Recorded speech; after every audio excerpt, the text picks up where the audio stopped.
My name is Jeff Macker. I am a professor of strategy, economics, and policy in the McDonough School of Business at Georgetown. I'm also the academic director of the Center for Business and Public Policy. Very briefly, the center was founded in 2002. We are a nonpartisan research institute. We examine issues at the nexus of business and public policy, in particular how policy affects firms, and then how firms attempt to shape policy. We focus our efforts on the evolution of regulation, competition, and innovation across a diverse sector of industries. We are interdisciplinary. We are empirically motivated. We attempt to inform the business policy debate for policymakers, industry practitioners, and academics. Our output is in two avenues. First, publications, academic research papers, white papers, economic policy vignettes, and events. Conferences, colloquia, and this event, Georgetown on the Hill. This event in particular is Antitrust and the Evolution of Business Strategy. There'll be a series of discussions. Today, we're going to focus on the interplay between evolving business models and antitrust policy. In the future, we hope to look at issues around pricing, mergers, algorithms, and vertical integration. Today, our moderators are John Mayo, the Elsa Carlson McDonough Chair in the McDonough School of Business at Georgetown, and the founder and the executive director of the Center for Business and Public Policy. In short, my boss, yet at the same time, I'm the area coordinator, so he also reports to me. Mark Whitener is a senior industry and innovation fellow for the Center for Business and Public Policy. He also has many years at General Electric, the Global Executive Council for Competition Law and Policy. Prior to that, he was the FTC Bureau of Competition. Our panelists are very distinguished and in alphabetical order. They are Dennis Carlton, the David McDaniel Keller Professor of Economics at the Booth School of Business at the University of Chicago. He is a leading antitrust economist. He is also the author of the definitive book on IO entitled Modern Industrial Organization. Marco Yincidi is the David Sarnoff Professor of Business Administration at Harvard Business School. He's a thought leader in the management of innovation and the author of a recent book entitled Competing in the Age of AI, Strategy and Leadership When Algorithms and Networks Run the World. I just read it and it is very informative. Anita McGann is a university professor at the University of Toronto, a professor of strategic management and the George Connell Chair in Organizations and Society at the Rotman School at the University of Toronto. She's a thought leader in business strategy and the author of a book entitled How Industries Evolve, and an editor of a book entitled Business Strategy of the Industry Life Cycle. I only raised that last book because I'm also a contributor to that. With that, I would like to let the audience know that we hope to leave time for some Q&A. So if you write a question in the Q&A, I'll be vetting those questions and posing those questions if we have time to both the moderators and the panelists. If you have a particular question, please identify that to be clear. And with that, I'm going to turn it over to both Mark and John. Okay. Thanks, Jeff. Good morning, everyone. Welcome to the program. So for those of you who've attended antitrust-related programs before, you know, they're typically organized, not surprisingly, along the grounds of antitrust issues. Business conduct gets talked about, but usually more as the fuel for antitrust problems than as a subject to be understood in its own right. And it's even less common, I think, to explore in much depth the underlying business strategies that motivate the conduct. So today we're going to turn the discussion around a little bit, and we're going to focus on the approaches to business strategy that are driving innovation and disruption in today's economy. Along the way, we will also talk about how those strategies can affect competition and begin to consider the antitrust implications. So we'd like to kick off the discussion with a pretty broad question for each of our panelists. We'd like to ask Marco, Anita, and Dennis to talk at a fairly high level about how you see some of the key developments in how firms do business and how you think about their implications.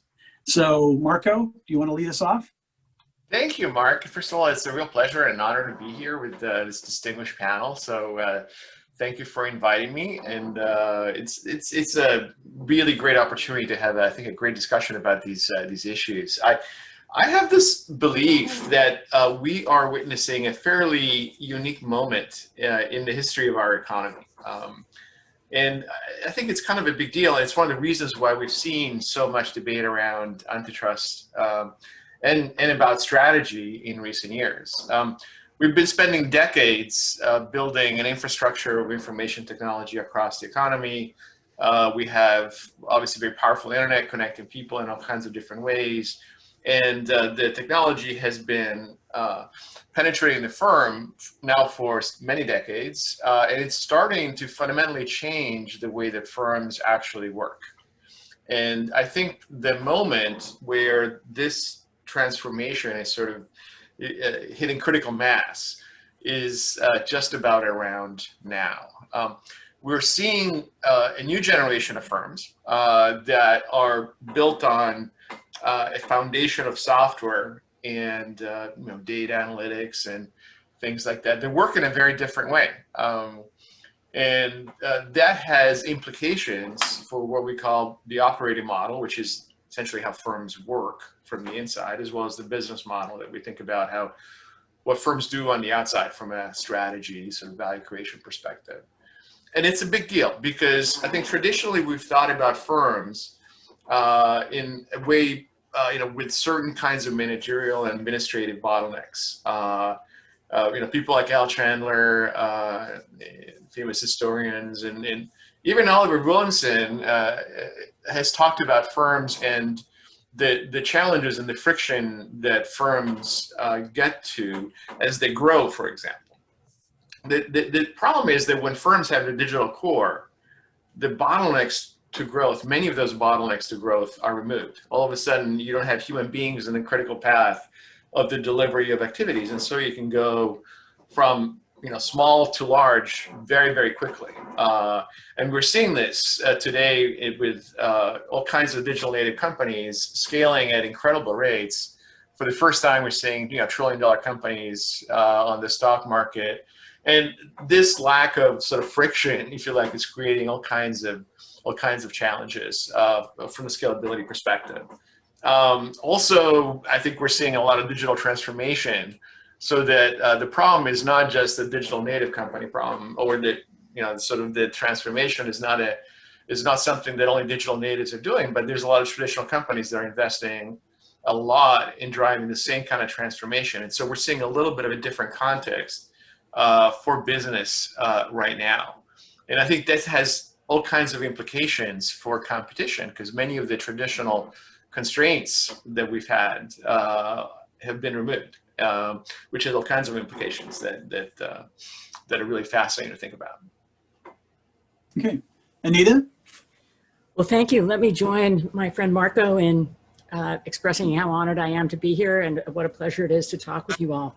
So my research has been on a number of different topics related to the industry life cycle. So we think of industries as moving through life cycles where there's sort of an entrepreneurial phase, and then we move into shakeout and maturity and decline, with the most profitable phases of that life cycle toward the end. So what happens over time is in industries is companies are never guaranteed that they'll get to attractive industry status, but their best shot at having kind of strong market positions that could give rise to antitrust concerns are in the phases usually of maturity and decline. And I believe that that life cycle has accelerated, of course, but that it's still relevant as a way of thinking about what's happening in many contexts.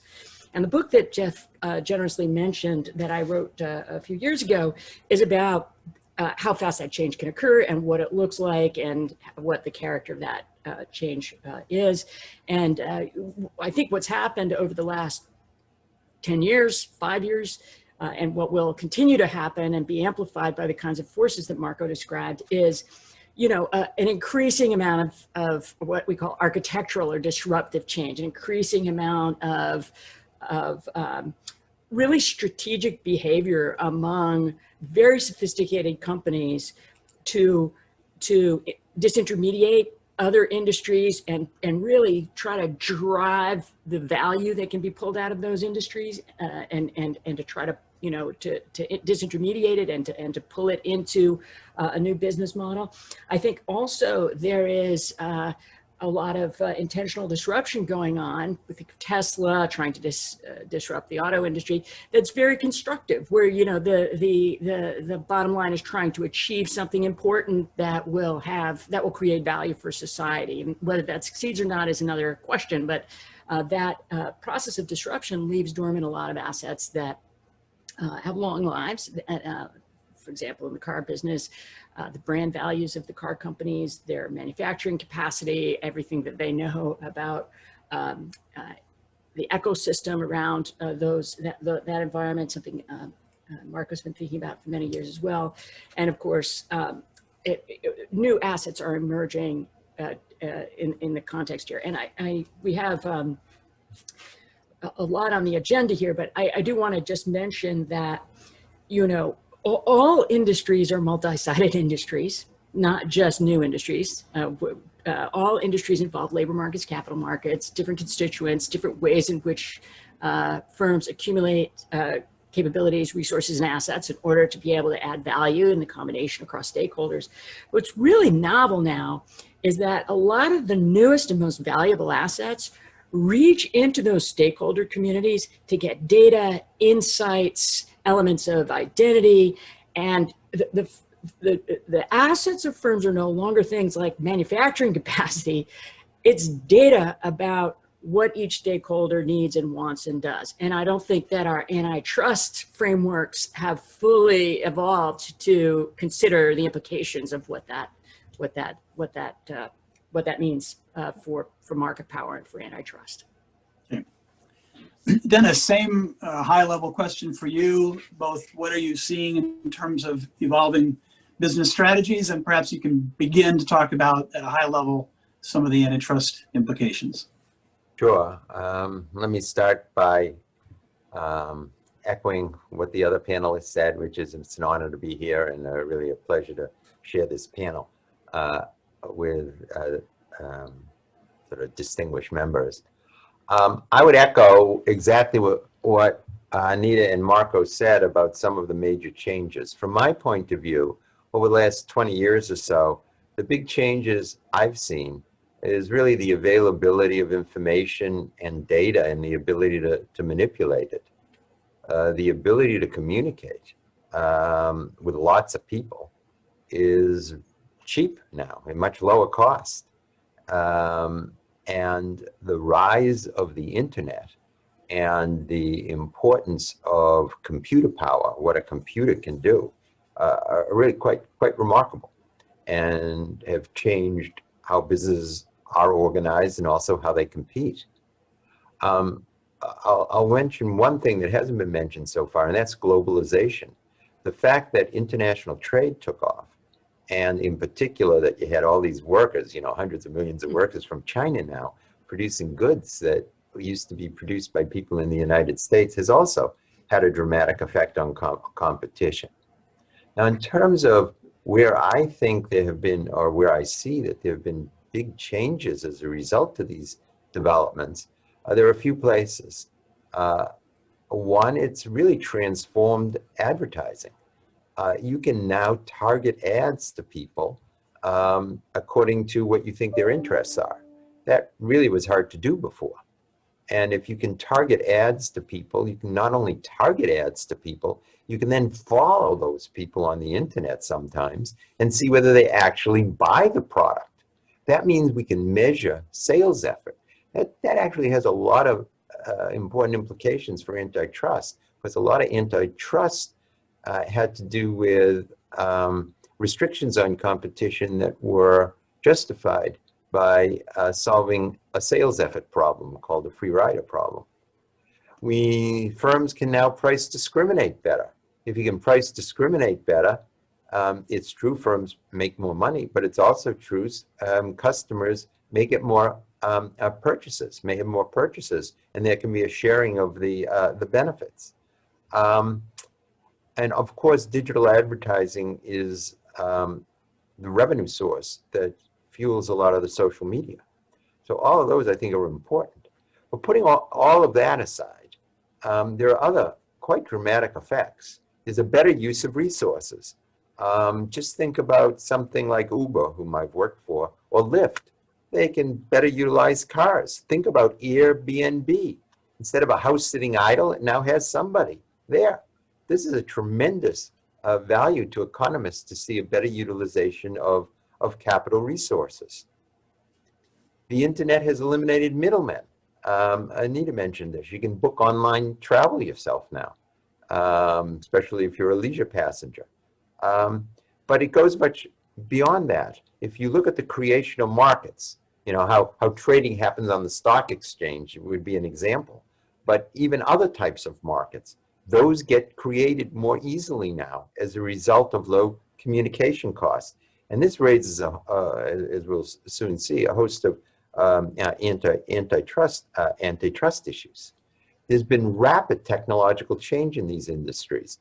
And what it has led to is the ability of businesses that adopt new technologies to grow rapidly. And rapid growth in some of these industries is something we've seen. What types of policy issues does this raise? Well, an obvious one that's been in the press a lot lately has been privacy. Who owns the data? Who should own the data? Should it be free? Should it not be? Is it okay if you're on a platform, say you're an Uber driver, that everybody's using the same algorithm for pricing? Do platforms have a duty to help their rivals? And if you look at the rapid technological change in industries with lots of IP, take, for example, a smartphone. There are thousands of patents in intellectual property that are triggered when you make a phone that has to satisfy certain standards. Well, how should those be priced? What type of antitrust issues does that raise? And the answer is lots. So I know we're going to talk about some of these questions, but I just wanted to sort of outline some of what I think are the most important developments and issues. Okay. I have one quick follow-up question, but before I do, John, follow up from you on this initial set of Q&A before we move ahead. Yeah, I think the three of you have teed up lots of issues that we'd like to explore over the next hour or so. They're worth days of discussion, but we have an hour at least to flesh these out a little bit.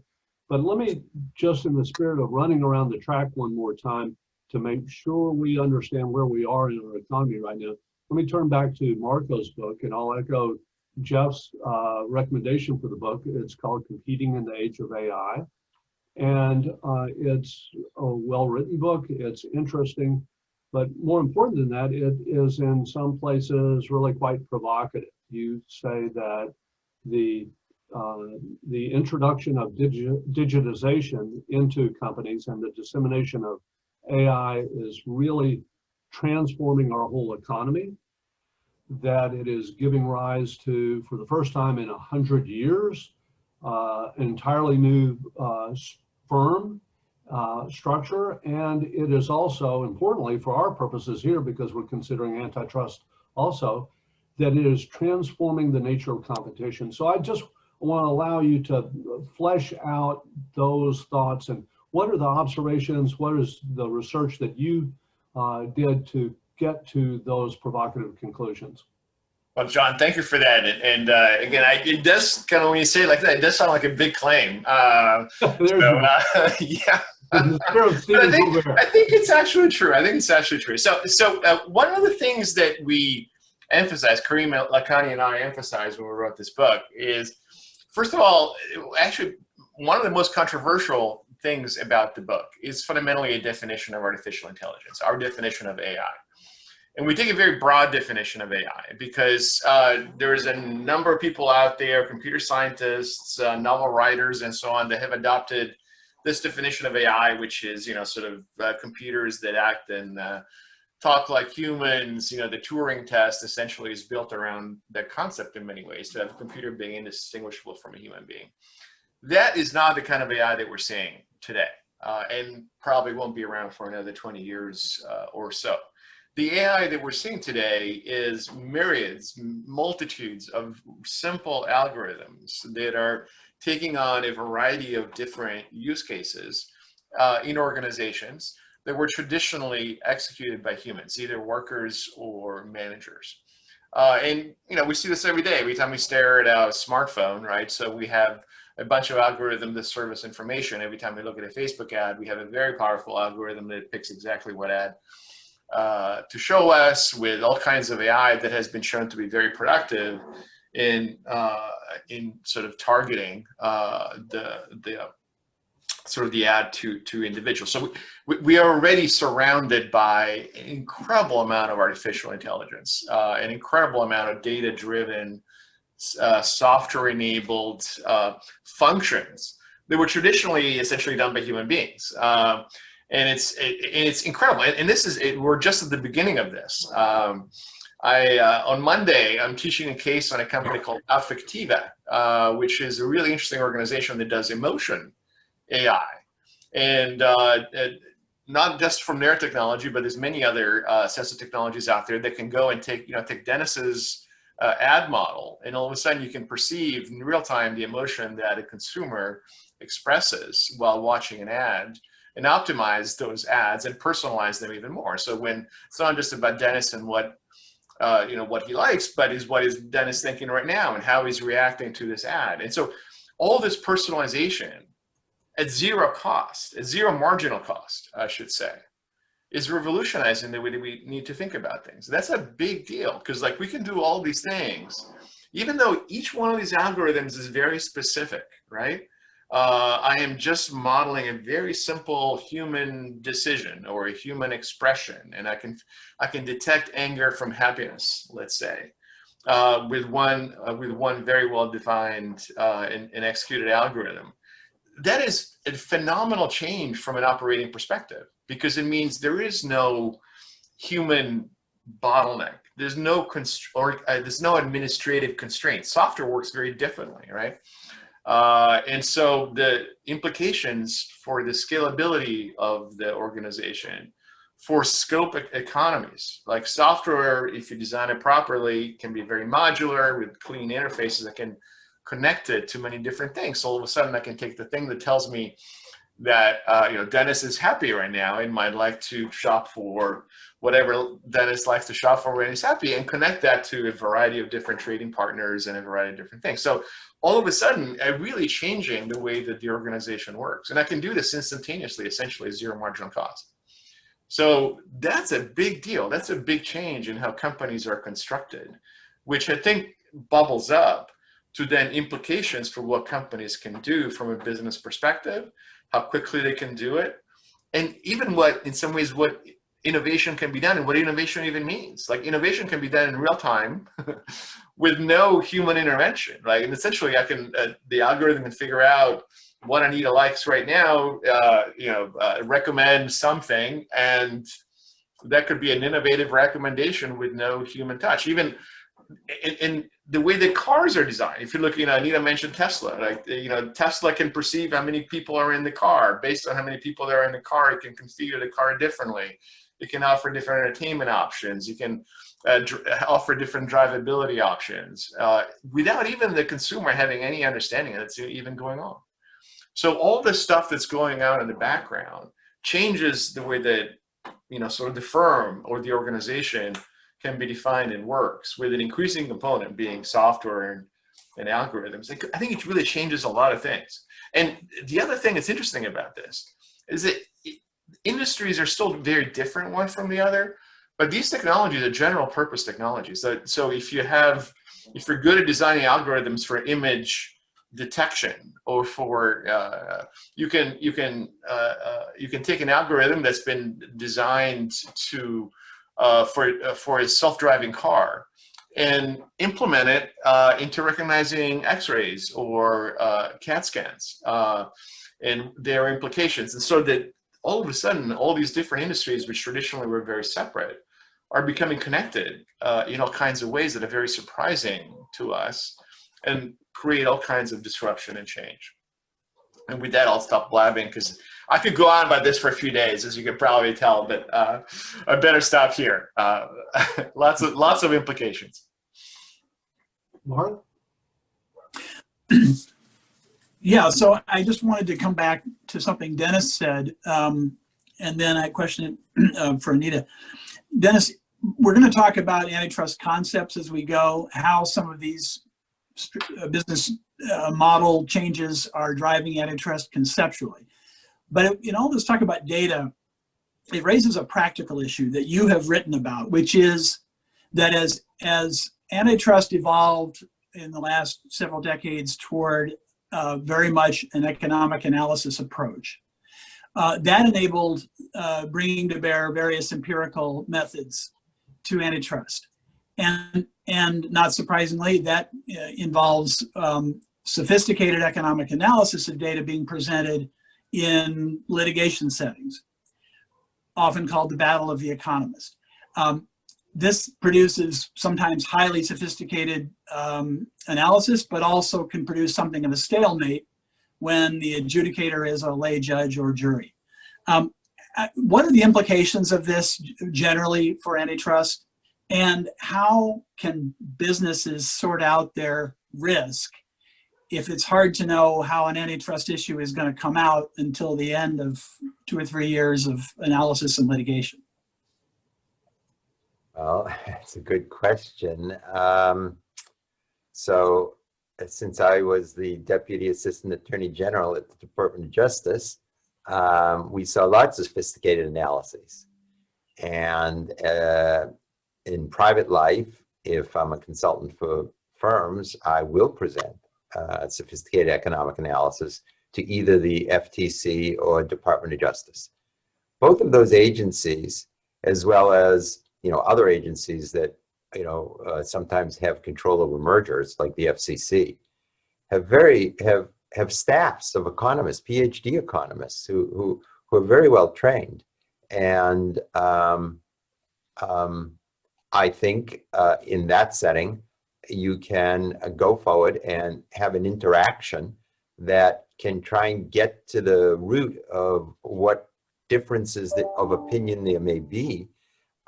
Is it they don't like your model, or you don't like their model, you don't like their assumption, and you can agree and you can resolve the differences. When you get to litigation, it really is different because, as you put it, there are some judges who, though very smart, may have no experience with antitrust and perhaps no experience with economics or statistics. And in fact, one of the things I do at the university is I helped design a course for judges that switches between Berkeley and the University of Chicago, where we speak to judges, generalist judges, and they will say, we don't know much about economics or antitrust. That's what we came here to learn about. So and they're smart. It's not that, they're not smart. They really want to learn. And the question then is, they say, imagine our predicament. You guys come in, you have PhDs, you do this fancy stuff. How are we supposed to sort through it? I think that is a difficult question. I can tell you 2 things. One, that sometimes judges appoint experts that can sometimes work well. The second thing is, in other countries, for example, New Zealand, where I've been involved in proceedings, they actually sit the experts together and the judge questions them. And I've been in proceedings in the United States where I've urged the arbitrator to do that. And I think I was successful once. And I think it's very helpful because otherwise, without having opposing experts seated at the same time, a judge listens to one expert and then several weeks later listens to the other one, or a jury. It's even worse and can be even worse. And they can't remember what one expert said and what the other expert is now contradicting.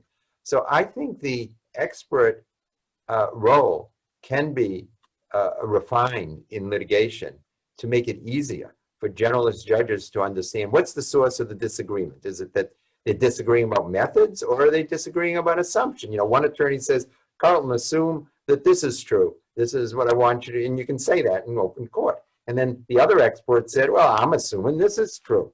Well, neither one of us may have a basis for the assumption because it's outside our field of expertise. And then it's for the judge or jury to decide what is the better assumption. And that can be something that doesn't involve the economist. So I think it's very important when opposing experts differ that a judge or jury identify why they're differing. Otherwise, I commiserate a lot with these judges. Having said that, I've been in a lot of complicated cases. The most recent one, I was in the AT&T Time Warner case. And those were sophisticated models. And I thought the judge did a very good job of trying to figure out what was going on. Yep. Good. John, did you have a follow-up for Anita, or do you want to go into the next topic with her? What I want to do is pick up on something that each of you raised either explicitly or implicitly, and that's the notion of innovation.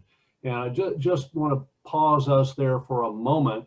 And let me pose a question to first Anita and then to Marco. Anita, you've written about innovation, and I think at this point, there's no real debate that these new business models and new firms are perceived as being very innovative.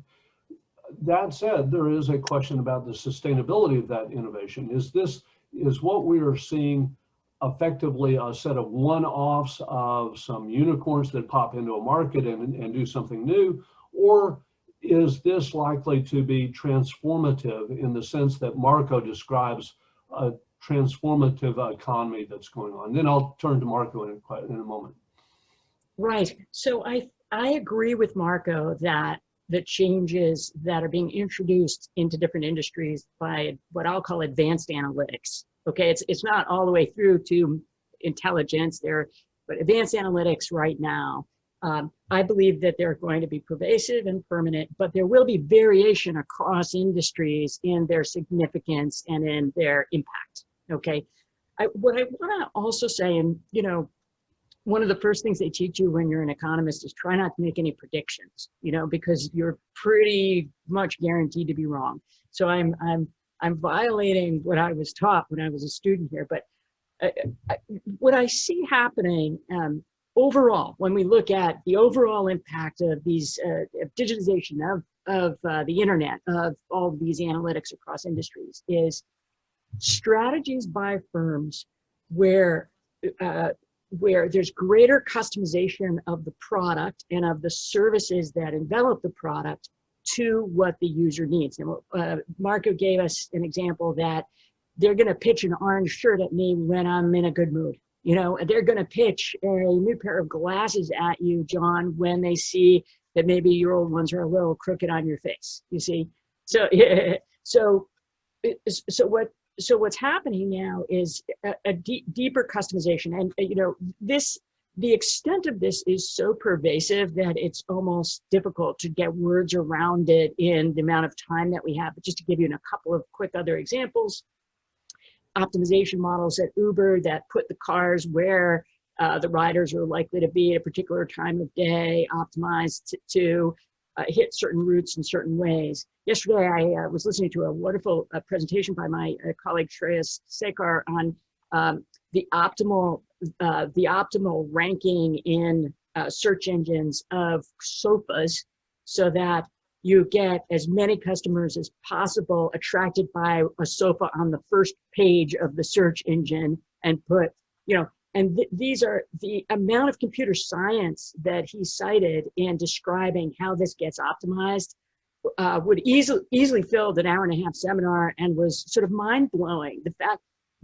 the sofa companies are spending a lot more time analyzing how he picked a sofa than he spent picking the sofa.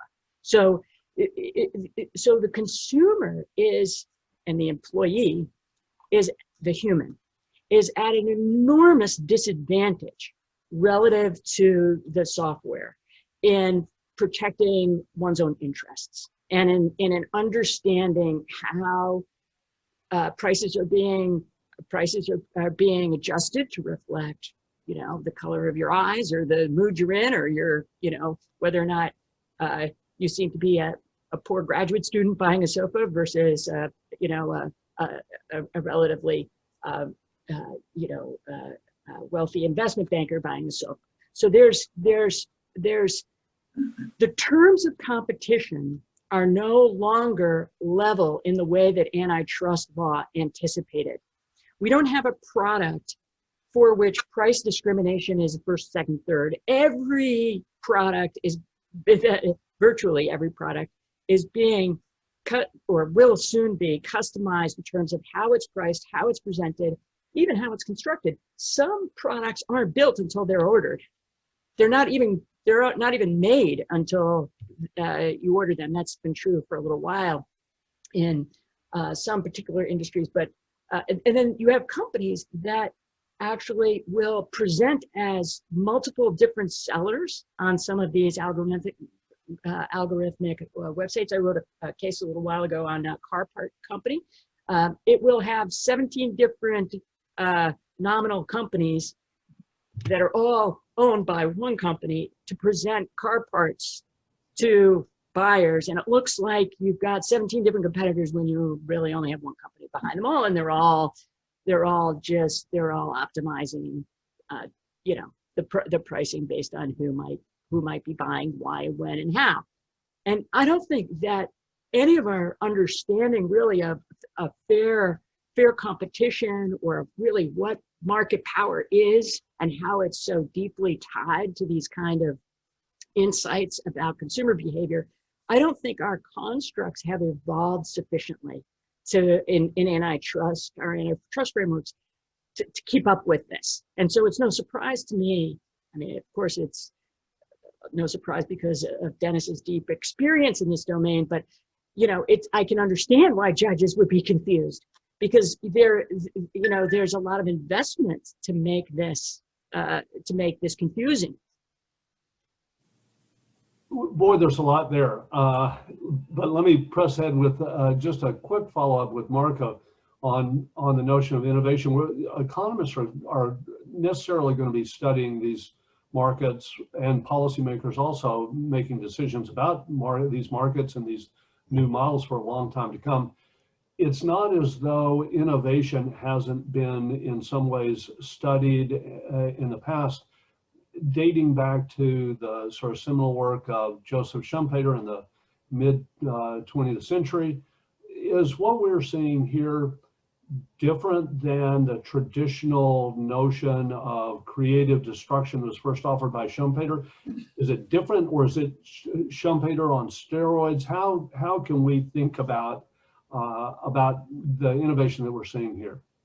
But I think it's pretty different. I mean, first of all, I agree with what both Anita and Dennis said about sort of various things. And one of the things to point out, again, on Dennis's comments on how difficult it is to preside over a case involving these issues these days, either as a judge or a jury, it's just, I think it's a really crucial comment, because these are really hard issues. And they're also intensely multidisciplinary issues, where you're talking about some aspects of the economics, the platform economics, which is even a relatively new field of economics that is, I would say, not completely well understood. Sort of data and its relationship to competitive advantage, which is also not terribly well understood. And then there's a whole bunch of other things that relate to the technology, the firms, the operating side that make a difference. That I feel that from a traditional perspective, economists have not necessarily been focused on it. So there's a bunch of other kinds of disciplines that are starting to bear an important role in some of these trials, and making the process also much more complex as a result. And I think that my sense is, as Dennis said, I think it's an important time to think a little bit creatively and innovatively about how we manage these kinds of processes, because one of the challenges that we have is that I think regulators around the world, and in some ways in the US, it feels a little more under control in some ways, but regulators everywhere are struggling with dealing with this. I mean, some of the things that are coming out of China these days, for example, and financial is one of the classic examples of an organization that in just a few years, and John, you asked, so how is it different from a traditional firm? Here, with Ant Financial, you're talking about an organization that in a handful of years goes from almost nothing to a payment system to a large number, but not huge number of people, into essentially one of the largest, and not the largest financial institution in the world. It's ready for a public offering, largest ever. At a valuation that is probably about the most highly valued financial service company in the world, then gets essentially blocked at the last possible moment, a few days before the IPO, and now rumors are flying around about it's going to report to the China's central bank or something like. I mean, can you imagine a remedy like that in the U.S.? I don't know what the equivalent would be. Like, all of a sudden, Facebook reports to, who knows? I'm not sure they're either. I mean, it's people are really struggling with this, and I think the reason fundamentally is that these firms are very different beasts. Regulating a traditional view of Bank of America and how it used to operate is very different than thinking about what what a company like the Ant Group has been doing over the last 10 years. The implications are very different. Also, one question a little bit for Dennis as well, because we've been thinking about antitrust and consumer welfare for a long time, right? And that's a huge deal. If you think about consumer welfare today, are the tools that we have to tackle consumer welfare, they kind of date back on sort of thinking about pricing and price increases, as opposed to, for example, privacy or the range of other potential harmful things that could come out of a social network, for example. How do we think about that right now? And do you think that the framework needs to be extended? Or do we have the right tool set? How do we think about that? I'd love, I don't know if I'm allowed to ask Dennis a question, but I'd love to get his thoughts on. You are. You're always Dennis, I'm always happy to get a question from you. Dennis, before you do, let me chime in really quickly, because a bunch of questions are coming in that are also related to this on Q&A. So our colleague John Rust has raised issues around market concentration in the travel reservation space, and roughly the premiums that are paid for now essentially a duopoly in Priceline and Travelocity. John Rust also raised an issue of book selling in this platform being dominated by Apple and dominated by Amazon. And are the tools there necessarily for today for antitrust regulators to consider this, exactly what Marco raised? And then at the same time, a couple other questions are around, okay, if they do need to be changed, isn't that sort of pulling the rug under the feet of the firms that are trying to disrupt this economy? And it's if that's the case, can you update antitrust legislation? So it's sort of you're stuck between a rock and a hard place. Then finally, one more by Joel West. Schumpeterian disruption is occurring in data-enabled tech companies, but the antitrust regime enabling disruption of these companies is allowing acquisition before the disruption. So there's a bunch of stuff there, and I'll stop here and ask you to comment, and I can clear off some of my Q&A board. Dennis, if you could do that in 45 seconds. Five minutes. 4 minutes. Well, I do teach a PhD course at the University of Chicago, and I think you've covered many of the topics in those questions and with Marco's questions. So let me just take a few minutes, because there's a wide range of questions. So let me first turn to Marco's question. I like to distinguish what antitrust can do, even if it's modified, from what regulation can do. And I think those are two very separate questions. And I think sometimes trying to make antitrust become a regulator when you really need a different sort of intervention would be a mistake. And I think a lot of the proposals in Europe and the United States have recognized, that there is a distinction. Now, in terms of what antitrust can do and whether it needs to be altered, I was on this congressional committee. I was the only economist, so it was hard to get a word in edgewise, but it was a bipartisan commission, and there were 12 of us, and we issued a long report about how to improve the antitrust laws. And that was 10 years or so more ago. And of course, things have changed since then. So there's no question antitrust can always be improved. The real question in my mind, when I hear a lot of, or read some of the books about antitrust, is the extreme views that some people are taking, in which they say, antitrust laws are useless now, let's just get rid of them and make something much more draconian. That, I think, would be a mistake. You can, no doubt, you can improve the antitrust laws, but they do a pretty good job in the sense of focusing attention on a fundamental principle, which is to preserve the process of competition. And in doing that, what actually the judges and lawyers, I think far before the economists caught on, recognize that it's the process of competition they want to encourage. They want to encourage firms to innovate. They want to encourage firms to be rewarded for new ideas and bringing them out. And that, I think, is something we don't want to lose sight of. In terms of privacy, I think as I said in my opening, the real issue on privacy that really needs to be resolved is who has property rights. Do I have property rights in my own information? Do you? Does the company I'm dealing with? Does the company I'm dealing with have the right to resell it? Can I sell my property rights?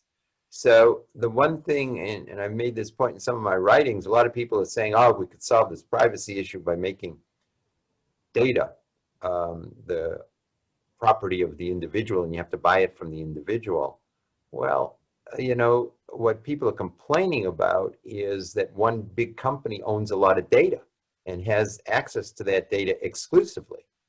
So what you would want to, even if you gave Dennis property rights in his own data, you wouldn't like some big company to come along and say, Dennis, I'll buy your data, but only under the condition that you make it available to me. So that's a point many people have I think, overlooked in worrying about privacy issues. But I agree with you, Marco, that there's a host of issues, but I keep the antitrust separate from the regulatory. So let me turn to Russ's question. So probably everybody on this webinar knows John Russ is a very well-known and highly respected economist. So John raised the question about online. So I was actually involved in there was a case. American Airlines sued Sabre. Sabre is a reservation system. And why did it sue Sabre? Because Sabre is used by travel agencies to book a flight. And when you book a flight on American, you, through a travel agent, suppose they use Sabre, that triggers a payment from American to Sabre. That's how the rules work. And what Americans sued by, this is my recollection, people interested in the exact case should look at the details. My recollection of the details of that case are that American was complaining about the fact that if you booked directly on American, and therefore saved American the fee they had to pay Sabre, American could not pass that savings along to you through a lower fare. Okay? And questions like that now come up in antitrust. I was an expert for American and explained that I thought that was improper and that destroyed competition, harmed competition. And my own view is if you look at the fees you pay for booking a flight, they've come down over the last 20 years. You used to have to pay a travel agent. I mean, there used to be a travel agent involved, and their commissions, I don't recall exactly, they were in the 5 to 10% range. Now, leisure travelers don't really pay anything like that. So I think there's been an improvement, but if you're asking could be further improvement by relaxing some of these rules when there's no free rider problem, and the restriction can't be justified by a free rider argument. And by a free rider argument, I mean one having to do with sales effort. I'll explain that 1 second in case people on the call aren't familiar with that. But then I think competition could be improved by getting rid of some of these restrictions. So just to explain what a free rider argument is, if you haven't taken an economics course, God forbid, it means, let me just give you an example. You want to buy a car. You go to an auto showroom. It has lots of cars. You choose the model you want. You decide which one you want. And then instead of buying from that dealer, you go across the street to Dennis, the cut rate dealer. Dennis, the cut rate dealer, has no showroom. You walk in and you say, gee, I saw a car across the street. Dennis says, that's great. You go across the street, you pick out the car, you come to me, tell me the car, and I'll sell it to you for a cheaper price. The customer says, Dennis, how can you afford to pay it to sell it to me for a cheaper price? I say, I don't have to have a big showroom. I don't have to have all these cars in inventory. That's free riding.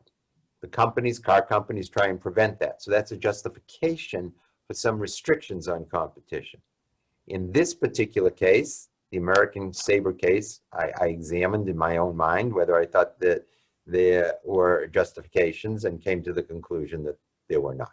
But that's an example, John, of how I think online competition can make things better, even if someone like Expedia, as you say, might, I don't know exactly what their share is off the top of my head, but even if they had a high share, they wouldn't preclude me from calling American directly. Going online directly and booking with American. So that's a short answer. Wait, there was one other question that's a hard question about potential competition. And let me just say, Anita hit the nail on the head when she said economists aren't great at forecasting. If you think economists, and she might have been referring to macroeconomists, which might be true, but I think she was also saying even a microeconomist would have difficulty forecasting. And let me just give you an example. If you ask who is going to be the next innovator 5 years down the road in any industry you choose, I guarantee you with a high probability you'll be wrong. Predicting who's going to be the next innovator with the next big idea in a particular industry is really hard. So if you want to have antitrust laws that try and prevent acquisitions of future competitors, all I'm saying is I just want to underscore what Anita says. I agree. That is really hard to do. So on the one hand, you're risking preventing an efficient transaction. On the other hand, there's no question you're gaining the potential benefit that maybe this guy will be an innovative, independent competitor 5 years down the road. But it's really hard to make those predictions. Can I add something to that for a second? Because Dennis, I think you make some great, really, really brilliant comments there. And one thing to add to that is not only it's hard to predict, but some of these problems are really a lot more complex than people necessarily assume. Like there are a lot of simple assumptions that people have made before. Network effects lead to dominance, or value of data leads to monopoly, or whatever it is. It's not that simple. These concepts are really complicated. There are all kinds of considerations around network effects, multi-homing, switching costs, the strength of network effects, the clustering of the network, and all kinds of things like that shape the extent to which competition might or might not continue to be very, very brutal. Same way with data value. There's lots of considerations around the value of data, some of which fundamentally haven't even been researched yet. So there is even the field of economics in its full glory still needs to develop quite a bit in terms of understanding the linkage between data and competitive advantage, for example. I'm thinking across many fields, and so I think it's really important not to make not to rely on these sort of shooting from the hip kind of predictions, and also the heuristics that people are starting to develop out of this are not necessarily well guided. These problems are complex and require substantial amount of analysis before I think you can make any kind of consideration, let alone a prediction. Right, Dennis? I mean, I think that's really important moment for that. Anita, did you have? Yeah, I mean, I think I agree, absolutely agree with Dennis and Marco. And I think where I would go, one direction I would go, would be thinking about strengthening the institutions of government that are committed to data and analytics, to the point where there is expertise, a substantial body of expertise that accumulates over time in government that can protect the public interest. There's some wonderful work being done at GovLab at NYU, which I've been affiliated with for a while. We, a number of years, we worked on what we called opening governance. It was a MacArthur Foundation funded research network led by Beth Novak, who's just written a great book called Solving Public Problems that I recommend. One of the things that I've learned and seen at GovLab is thinking, really great thinking about issues like the one that Dennis raised about who owns the data and what the consequences are for what some of the problems are with the simple remedy of having each of us own information about our own data. One of those problems, by the way, is that young people will give it away without thinking about it, without understanding its value, and they'll give away those rights permanently. They may give them away to a single player, they may give away, and so, there is this work that's been done at GovLab, this thinking that's been done there that I've been fortunate to be a part of, well, what do we want to do? Do we want to create a public utility where this data is owned in some sort of protected repository? Do we want to start to think about the obligations of companies for reporting on how they use data? How can we be creative about the range of possible opportunities for not just enforcing antitrust, but in regulatory policy, as Dennis mentioned, but also legislation, and creating expertise within the federal government to be able to understand and think through those issues is an important opportunity. Depth and capacity. So we covered a lot of ground there just now. John, do you have thoughts on where you want to go next? Because we have a couple or three more issues we wanted to hit, but where do you want to take it? Let me pick up on a thread that has been resurfacing here, and that is the issue of data and the role of data in these new business models and in antitrust, because there's a parallel discussion in the antitrust space about the role of data and in business strategies. And if I understand, Marco, your work correctly, and the work of lots of other business technologists and strategy folks, data acquisition and use is really central to the success of these new models and to the success of these new companies, and create the opportunity for consumers to benefit in a variety of ways that wouldn't be possible in the absence of that data acquisition process. On the other hand, data has also been identified as a potential source for barriers to entry and entrenchment of market power. And so I just might sort of throw to the three of you the possibility of how we might at least begin to reconcile those two different threads. Maybe I'll kick it off. I think, again, I think this is an incredibly important area of research where I do think that there's a number of different open questions. I think we do know a few things. We're starting to understand a few things about data. One of them is that it's actually quite subtle. I mean, I think in general, if you look at most algorithms out there, they do get better as you have more data. Many algorithms have, roughly a square root relationship with the amount of data and if you like the accuracy of the prediction.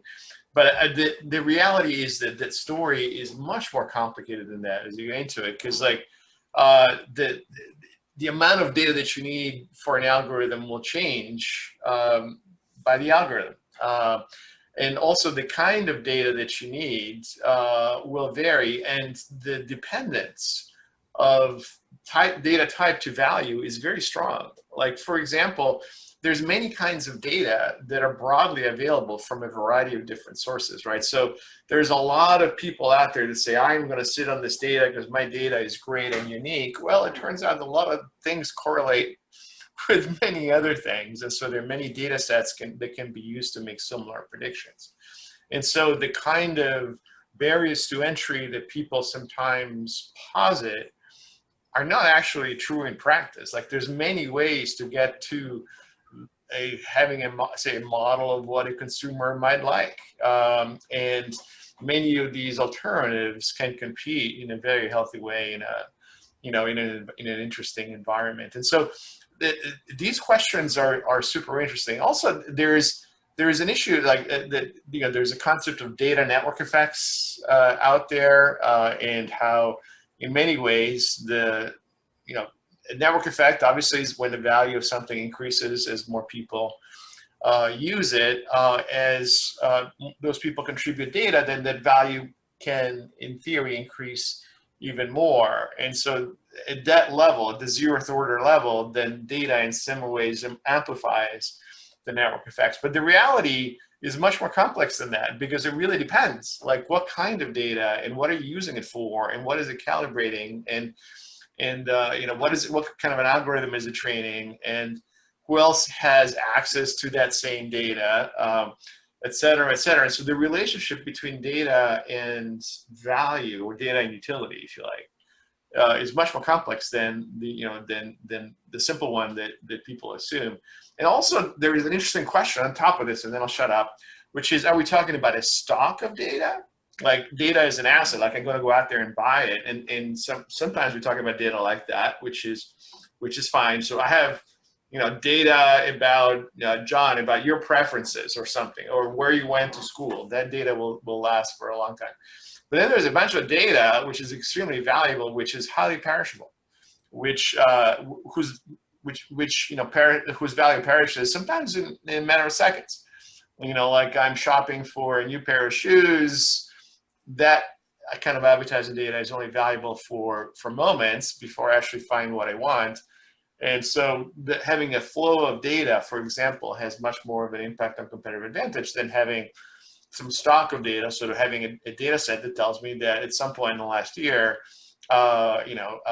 Jeffrey was looking for shoes on the web because he's probably already bought them, right? So he doesn't need them anymore.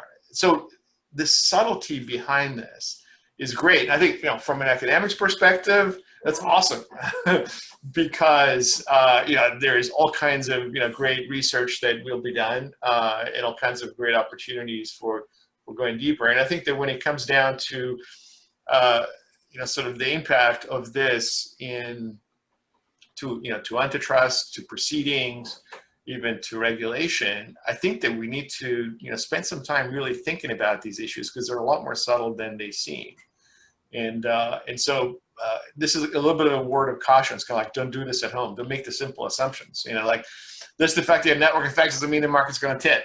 Just the fact that you have data value doesn't mean the market's going to tip even more. It could go completely the other way. It really depends on the details. And then I'll shut up. Yeah, if I could follow on that, I agree that these data issues are really subtle. And but I also want to point out they have been looked at in other industries in earlier antitrust issues. So, for example, in the insurance industry, if people are pooling together data amongst themselves, should that be allowed? Well, the antitrust laws actually looked at that and talked about it and said, yeah, you can share data if you want to analyze it, but I don't want you to get together and decide what the price should be. So there are models for this. That was more a joint venture. But one of the things that I wanted to follow up on what Marco said is that it is true you can look at what substitute data sources are available, and people ignore that often. I agree with that. But it's also the case that people who say, you got to make your data available to everybody because you have all the data, Carlton, and that's not fair. And I said, what do you mean not fair? Do you know how long it took me to put together a group of people to collect all this data and to put it in a data package that can be analyzed easily? Do I have to make that software available to you? In other words, there are large investment costs in creating a data set. And if someone regulates that says, okay, Carlton, you got to make the data available to the individual. I say, what data? My whole database I got to make available? In what form do I have to give it to them? Becomes a very complicated question about investments in keeping an accurate database versus not. And also these questions, the FTC has looked at this in, again, prior antitrust cases, similar issues, when they look at the value of having, for example, a credit database in which people can go to and get people's credit ratings. You know, you can see the advantage of that, but also you can see the disadvantage if there's an error. So again, whether it should be regulation, antitrust, it seems to me that maybe it's more regulation. But once regulators start getting involved, you got to be really careful that they pay attention to the subtleties that Marco is talking about. And I don't think this point is really appreciated by people who are calling for lots of regulation. When you regulate, you can impose costs on firms. And if you ask which firms are best able to deal with the costs of regulation, they're often large firms because they have like the lawyers, all the, you know, a legal department, and a little firm doesn't have that. So oftentimes when you see regulations that are passed by people who, you know, are well-meaning regulators, the legislators, they're well-meaning and they want to improve things, they further concentrate a market. And therefore you got to be really careful when you go down the regulation route that you don't wind up doing something that you didn't intend. Yeah. Totally agree with that. Yeah. Anita, do you want to chime in? You know, I agree with what's been said, and why don't we move to the next question, because I do see that there are quite a few in the Q&A. Okay. Well, why don't we touch briefly on a couple other topics that we had in mind, and we'll make sure time, Jeff, for you to do the cleanup on the online. So I just want to briefly talk about a couple of things. There have been references to two-sided markets, and I think, Anita, your comment was all markets have multiple sides. So maybe this is partly just a question of terminology. So perhaps we could ask you and Marco to speak briefly on sort of this concept of two-sided markets as you see it infusing itself into new business models and strategies. And then Dennis, I'd like to ask you a quick follow-up question on that on the antitrust side. So sure. So thank you, Mark. Maybe I can give a specific example of a two-sided market and then describe what I meant when I said that all markets have multiple sides. Here, really all industries have multiple sides. So, you know, if you think, for example, of American Express or any credit card company, they will have as their customers both the consumers, you and me, that use the cards, that subscribe to the cards and pay fees in order to be able to use them, and also the merchants, which pay a fee when the card is swiped that goes directly to the company, you know, Visa, MasterCard, American Express, or Discover. And what can happen in two-sided markets is things can happen, for example, in this case, around what was called steering, which means that American Express, for example, might ask merchants that have a relationship with American Express not to allow customers to be steered to Visa and to use American Express instead because of the benefits of the American Express card, all the perks that go with American Express card, which create costs, and American Express has a higher swipe price and so on. And that kind of issue here about the relationship between the merchant's position and the consumer's experience arises because this is a two-sided market that these companies are in. And I give this example because I know that Dennis has written about it, and I'm hoping to hear what he thinks in just a second. What I'd like to argue is that every industry has multiple stakeholders. Some of them are big customers, some of them will be employees, others will provide other types of services to the industry.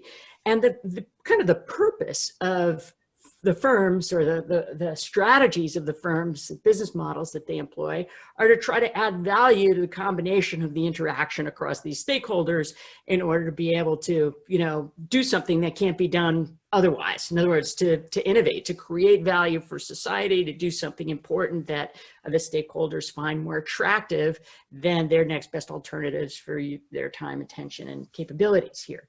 And, the idea, the issue of what is allowed within industries and allowing these multiple stakeholders to interact, cross-subsidize each other in certain ways, to allow the firms to add value, that has, what the firms do to create value has changed. It used to be that they would own a bunch of hard assets, let's say, or build internally capabilities that would be unique. And one of the things that we teach our doctoral students in the field of strategy is that they have to be tacit, they have to be hard to identify, they have to be difficult to nail down, these organizational capabilities, in order to be hard to imitate, inimitable, and to confer competitive advantage on companies and to allow these companies to be sustainable. So that kind of magic stuff that, for example, Disney brings to the equation and bringing together all its stakeholders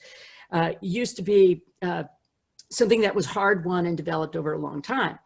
Now that magic stuff can just be some simple rules or algorithms or even a machine learned capability. And what's interesting about machine learning is that the company may not even know what the machine learned. The machine may be so far ahead of any analyst that nobody may know what the machine knows.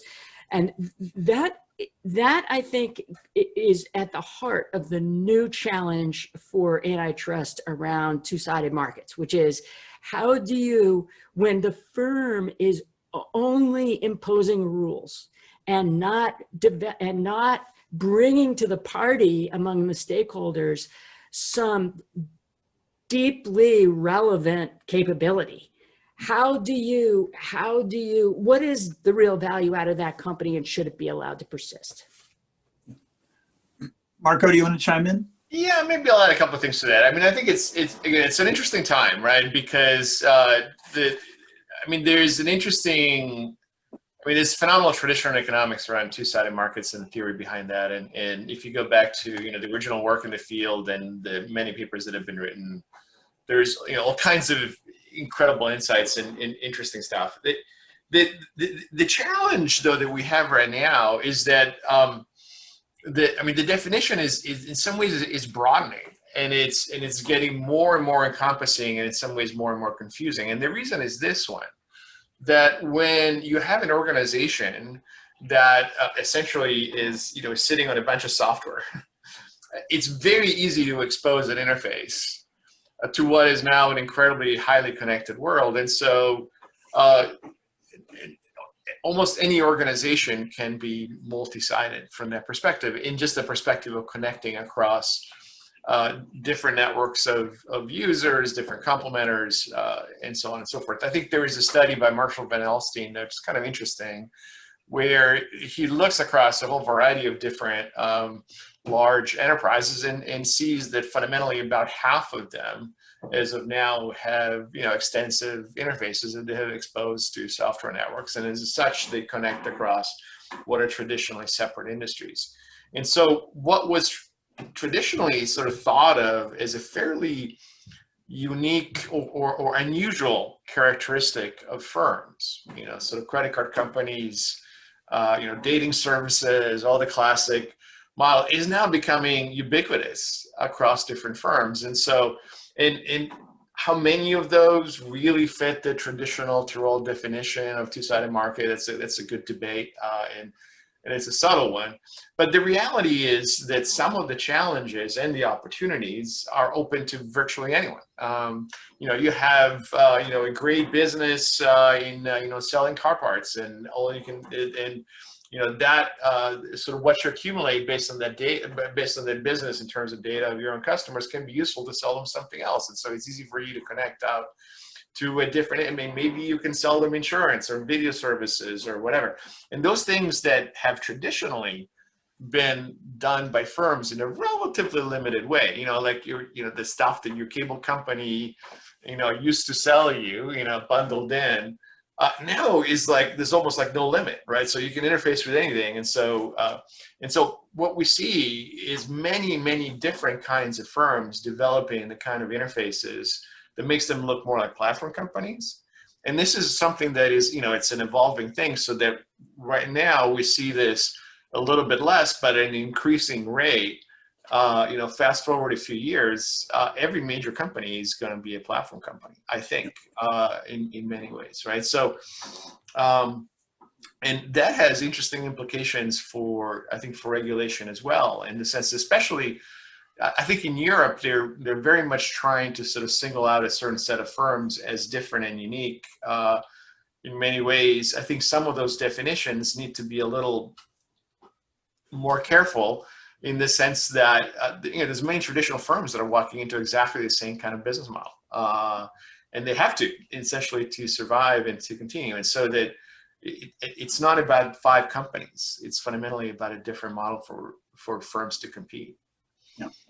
Dennis, you've written on the subject. You've critiqued the Supreme Court's decision from a couple of years ago in the Amex case that dealt with two-sided markets. Could you give us kind of the semi-short version of your take on the issue in the interest of time? And then in so doing, if the majority in Amex didn't get it right, what is the right approach?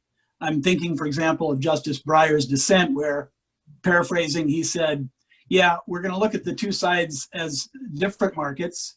And if there's a problem in one market, good luck ever winning a case, no matter how big the efficiencies are in the other market. That may or may not be a fair summary, but what's your take? Yeah, I'll try and keep it short, but there's a very complicated topic. I've written an article on it in the Journal of Law and Economics. So let me just start out by echoing something Anita and Marco said, especially Anita. She said, all markets are two-sided. I mean, and all I can tell you is I have a lot of smart colleagues at the University of Chicago, and one of them came up to me, who's not an industrial organization. He says, what's all this stuff about two-sided market? You need two sides to everything, don't you? What is this? What are you guys saying this new stuff for? So now, to be fair to the literature, there is some stuff that's new on it. But here's what I'd say. First, the use of the word two-sided market. I prefer to use the word two-sided platform because the use of the word market has implications in antitrust. And I think it's created all sorts of confusion under the antitrust laws, and is likely to continue to do so for judges. So let's call it a platform. And as Anita explained, you have to get two sides on board. So then let's take the credit card case. So American Express is accepted by a merchant. So I need a merchant. And the customer has to hold an American Express card. So those are the two sides. And then the merchant, the question is, does he have the ability, when I come in with my American Express card, to say, Dennis, don't use the American Express card, use a different card, it's cheaper for me. Or, in fact, could the merchant even give me a discount if I use a different card or a lower price? That exactly wasn't the issue in American Express, but close to it. And I should mention, I've worked against credit card companies in these types of issues around the world. And what happened in the American Express case, I wasn't an expert witness in the American Express case in the United States, but in that case, the district court found that there was an interference by American Express in interfering with how a merchant could deal with a customer, in that it couldn't tell them, use a Visa card. And if you think about it even further, there's an interference in the sense that the merchant couldn't give a lower price to the customer to reflect the cost savings if they didn't use the American Express card. So there clearly was an interference just in the American Express case from steering, okay, the no steering rule. That's what the district court found. And then, as is traditional in antitrust cases involving restrictions on competition, you can justify a restriction on competition if there's a justification, a free rider justification, a sales effort justification. And I'm no lawyer, but my general understanding, you can check it, those on the call, by looking at the case. The district court found that they weren't convinced by American Express's justification. What happened at the Supreme Court is the Supreme Court said, oh, you guys don't understand two-sided markets. And two-sided markets mean you got to consider it as one. And I want the burden of proof to be on the government to discuss the free rider issue and disprove it. And because of that, they didn't define the market correctly from an antitrust point of view, and therefore, you know, you lose, government, and that's what happened. Now, from my point of view, I thought Breyer's dissent, where he made the points you said, Mark, were exactly right. He said, what are you talking about? There's an interference in one side. And the court actually, the district court factually found that. It prohibits someone like Discover from coming in and expanding by offering a very low price alternative that merchants could pass along that low price to customers. And therefore, he said, I don't understand what the majority is saying. I think Breyer was right. And in fact, when I was writing my article with Ralph Winter, it's in the Journal of Law and Economics, we were criticizing the appellate court argument, and then the Supreme Court argument came out. So we had to, you know, change our section at the very end. But, you know, it worked out well for us because I'd rather have an article that speaks about a Supreme Court case that has created a precedent. And basically we say, this is a very bad precedent. You now have two different antitrust rules, depending on whether the court rules it's a one-sided or two-sided market. And as Breyer points out, and our article points out, I don't think the Supreme Court understands the definition of a two-sided market. But in any case, that precedent has already created problems in the United States. There was a merger case between Sabre and Fairlogics that a court was forced to rule was okay in the United States, even though it appeared there was a restriction on competition on one side. Luckily, from my point of view, the UK, I wasn't involved in this case, but luckily the UK Antitrust Authority said absolutely not, and that ended the deal. So I do think the American Express case needs to be remedied. I think the switching of the burden that the Supreme Court did in that case is inappropriate, and I think it opens the door to everybody claiming, well, I'm a two-sided market. I want the real relaxed rules of American Express compared to the regular rules. And so I think it's a precedent that should be overturned. Can I ask a brief question of Dennis, if that's all right? Sure. Dennis,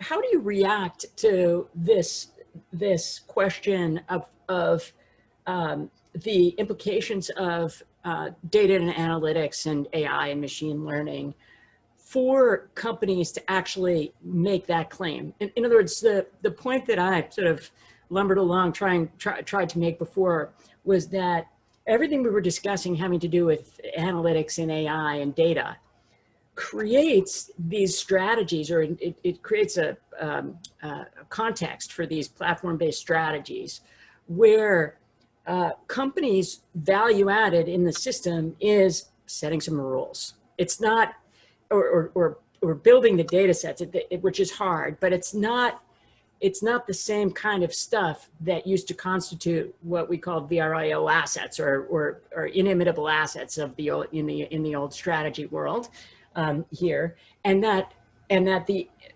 antitrust framework needs to evolve to think through the implications of that. So let's say they had gone the other way. The Supreme Court, which is a 5-4 decision, had gone the other way here, and Breyer's logic had prevailed here. Would we be done, or do we still need more work to improve the antitrust laws to deal with this problem? Yeah, so that's a good question.